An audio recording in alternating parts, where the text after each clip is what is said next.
কালি মানে ঘৰৰ পৰা 11:30 বাজিৰ পৰা ওলাই আহিছিলোঁ বজাৰলৈ মানে দাৱাই ল'ব কাৰণে দাঁতৰ মানে দাঁতটো ফুলি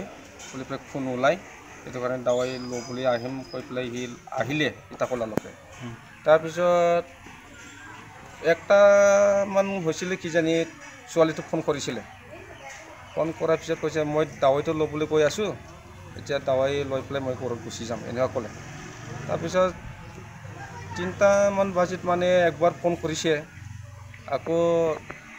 মই গাড়ী দৌৰি আছোঁ মই ওলাই আছোঁ দাৱাই চাৱাই লোৱা হৈ গ'ল বুলি মই ওলাই আছোঁ যাবলৈ ঘৰত এনেকুৱা কৈ দিলে তাৰপিছত মানে ইয়াৰ পৰা 3:30টাৰ পৰা ফোনে ছুইচ অফ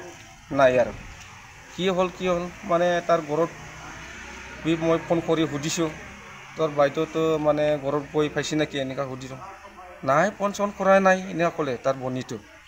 কালি কিমান সময়ত আপোনাৰ নাইকিয়া হৈছিলে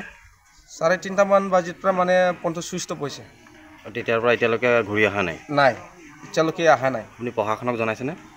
এতিয়া জনাবলৈ আহিছোঁ মই জনাবলৈ আহিছে মহিলাগৰাকীৰ নামটো কি আছিলে মহিলাগৰাকীৰ নামটো কি আছিলে ৰীতা বসুমতাৰী বয়স কিমান বয়সটো 30মান হৈ গ'ল নেকি 30 বছৰ আপোনাৰ সন্তান কেইটা আছে ল'ৰা ছোৱালী দুজন আছে ছোৱালী দুজন আছে ন একজন মানে 8 ক্লাছত পঢ়ি আছে ইংলিছ মিডিয়ামত আৰু একজনটো 6ত পঢ়ি আছে তো ডাঙৰটো 14 বছৰমান হৈ গ'ল আৰু সৰুটো 11 বছৰমান হৈছে মানে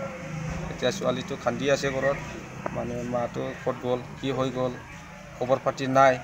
আপুনি নিজৰ মানুহৰ ঘৰত খবৰ লৈছেনে লৈছে ক'তো নাই পগামুগত বি মই সুধিছোঁ সিহঁতে কৈছে কি হৈছিলে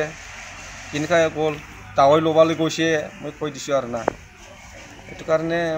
অথনি ৰাতিপুৱা বি মানে খবৰ লৈছিলোঁ খবৰ পোৱা নাই বুলি কৈছে আৰু